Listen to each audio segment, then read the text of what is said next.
Yo, what's up everybody? This is Cameron here from Witness RC, back with another video. And I think I've said this before every video, but I am super excited for this one. It's kind of a two-parter. The first one I did want to show you guys the updates that I've done to my 5.0 since the last video where I went through my full build. I've changed quite a bit on this thing, and most of it is minor stuff. There are a few major changes that I do want to touch on. But yeah, as I mentioned in the last video, I am participating in a carpet event. So most of these changes were kind of with that in mind. There's a few things I want to do after that event that I held off on because I feel like it would kind of been counterintuitive to the carpet. So let's get into what I have done. First, probably the most noticeable is the tires. I am running the Proline Prism front and rears. This is the CR3 compound, which is, from my understanding, is the newest compound they have. It's very sticky. And it's kind of hard to explain, but a very sticky, firm tire. In the Prism, which is like the most popular pattern from my research.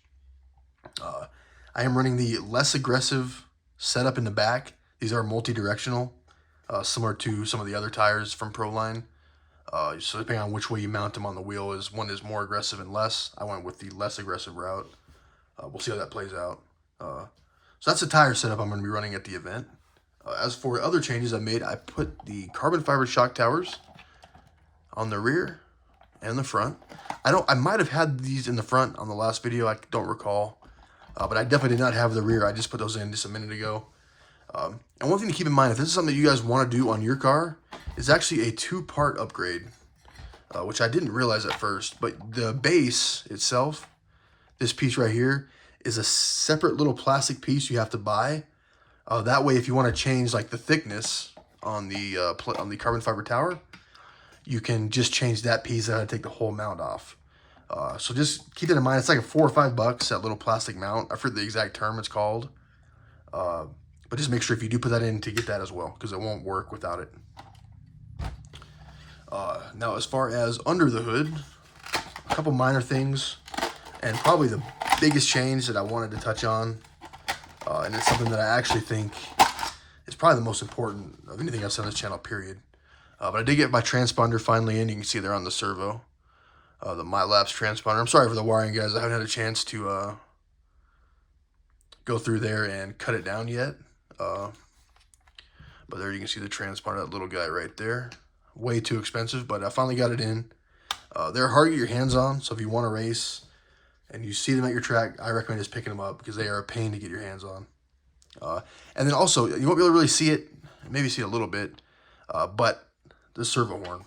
So since my last video, I've taken this thing out a couple times, and the servo horn ended up basically completely stripping. I used a plastic one that came with the kit, and it was, I think it actually happened the first run, and then as soon as I took it out for the second run, my steering felt terrible. I felt like I was driving a boat, and it finally broke completely, and I was kind of glad because for a while I was worried. And then I saw my servo horn was completely stripped. Like the teeth were just completely gone on the cheap plastic kit one. I'm sorry, I'm trying to get a good view in there. You can't really see it. This camera setup is not ideal. But this is just the TLR branded clamping servo horn. Highly recommend it.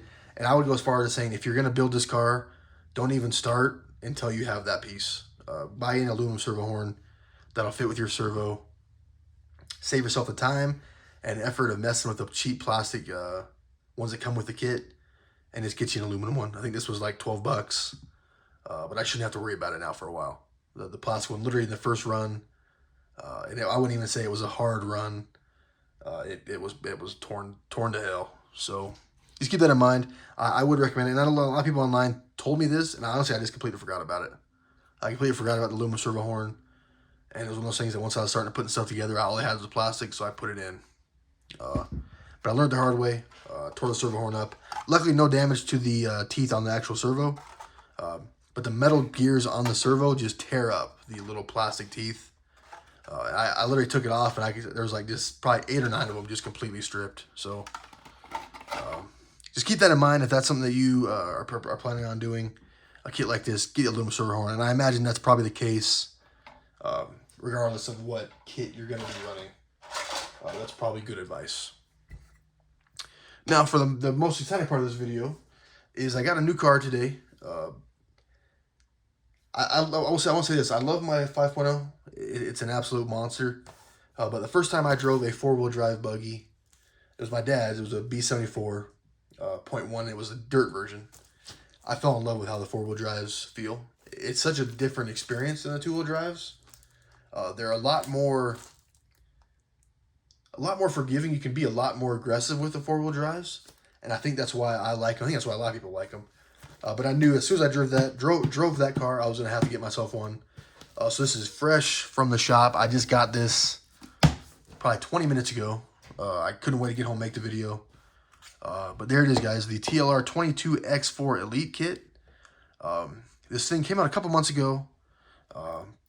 And I've been doing a lot of research. I was torn between, the B74 because I knew I loved how it drove. Excuse me. But I want to stick with TLR. So, and I've heard nothing but excellent things about this kit, especially the Elite Kit. The biggest difference, from my understanding, is the steering. It's like all aluminum. So the steering is much more controllable than it was on the 22X4 stock. A lot of people were saying that the stock 22X4 was a great car, very fast, very powerful, but it was a little too touchy up front. And from what I've heard, everyone said the Elite Kit kind of counters that out and makes it much more drivable. So we'll go ahead and open this up. It's kind of hard to do an unboxing for something like this. That's just a bunch of parts. But let's do it. I tell you guys, this was hard, man. I want to just sit in my car and open it up there, but I want to come home and make a video, so here we go. Now, as far as I kind of wanted to make a video like of me actually building this thing, but since it's something like first like full four-wheel drive kit, I think I'm just gonna do like a post-build like discussion maybe, where I go over what worked well, what didn't work, as far as how I approached it.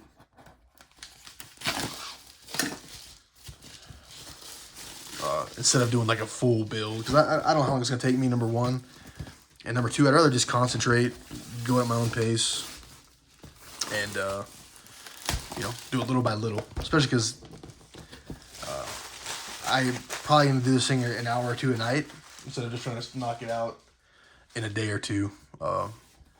So if you guys have any suggestions on what you'd like to see, if maybe there are certain parts you'd like to see me do, I would be happy to record it. I'm far from an expert in this stuff, but I would be happy to show. There's the seal, and we'll show the back of the box. I haven't even looked at this yet myself.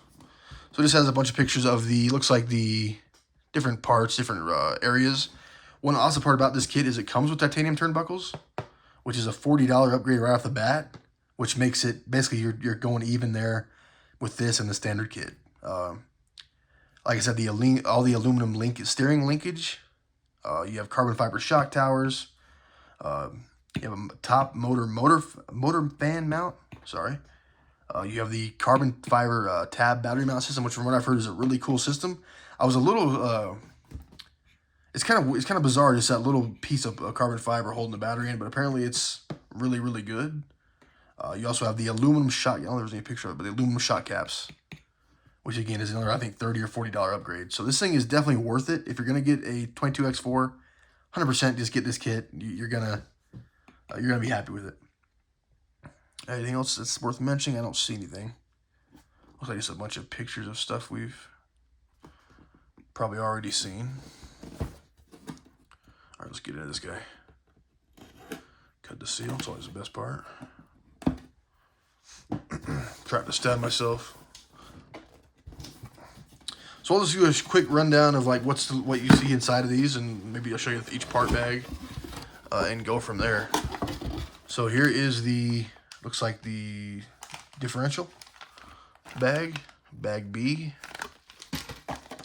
Here is the body, and actually I got the paint as well today. So I got a solid purple Spastics. I've never used this brand. This is like a local hobby shop carries this brand. Apparently it's really good. It was the only purple they had, and then I got just a Traxxas white. I'm gonna do a pretty standard pattern on this. I'm just gonna do like white on the bottom and then purple on top. Nothing crazy. I'm not very artistic, so. Here is the turnbuckles, everyone's favorite part of building. Looks like these are this is all like the lube and stuff. I know you can't really see this very well, guys. This isn't working out kind of how I was hoping.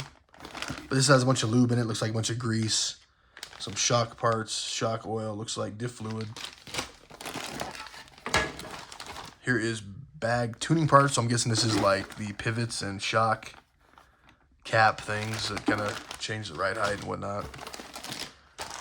This looks like the shock bag. I see some oil. I see some shock shafts, some springs in there, some pistons. This looks like the suspension bag. I see a bunch of arms. Oops, sorry. I see some arms. I see some axle carriers. Looks like some drive shafts. Here is the wing. I am going to paint the wing on this one. I'm just going to paint it black. I think it'll look pretty sick as black. My 5.0 is clear and I actually cracked it. So I'm going to get one of those. I'll probably paint it as well. This looks like some steering. Maybe, let's see, I think it's a rear pivot. Some hinge pins. Looks like some shock towers. Looks like the transmission. Here we got some random parts. I don't know what that is. Bag J. Looks like some carbon fiber mounting plates. Yeah, it's an ESC mounting plate right there, it looks like. I wish you guys see this better. There's all these like font and words on the bag. So here is the sidebars, side guards, some steering stuff. I see the little steering arm, some bearings. Here are the sway bars, and it looks like some wheel hexes, things like that. This is, I don't know what this is. Looks like some drive shaft parts and some more wheel hexes. Some more dog bones in there.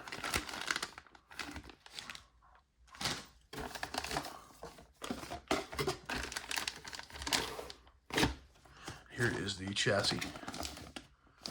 You know what I did not see was the front nose wing thing. I don't even know what the technical term for that is. And then you get the manual, little tool set. The TLR tools are actually not bad. I like the turnbuckle wrench. Is actually pretty good on these things. I guess it looks like some extra hardware, some stickers, some manuals, which obviously is going to be very crucial.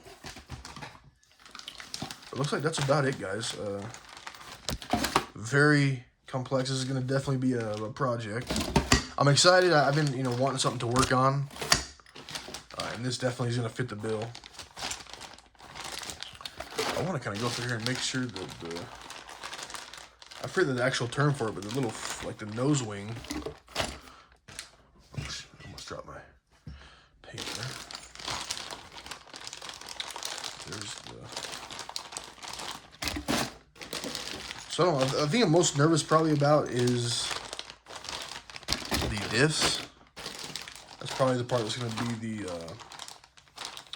the hardest part. I think that's probably most people's hardest part, or least favorite part. But we're going to take it slow, man. We'll take it slow. There's tons of videos out there to help out with this stuff, so. Yeah, I'm not seeing the front wing. Cool, I'll have to go through and make sure, see if I can track it down. Sure, it's in here somewhere. Titanium turbos. Like I said, this is kind of the main reason. I was gonna go with the Elite kit anyway, but this is like pretty much punched it home for me. This covers the cost of the difference between the two kits anyway. So it's just like. So I think for value wise, this kit, guys, is gonna be amazing. Quite honestly, I think it's gonna, you can't really beat it.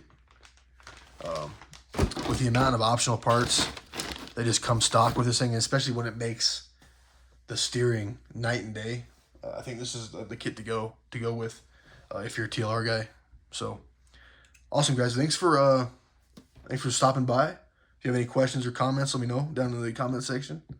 If you like, also let me know what you'd like to see, or if anything, as far as the build. If you'd like to see me maybe record doing a certain part, or if you think doing this like a post-build discussion where I kind of review what I liked and what not. If that would be something you guys like to see as well. All right, guys. Thanks for stopping by. You all have a good day.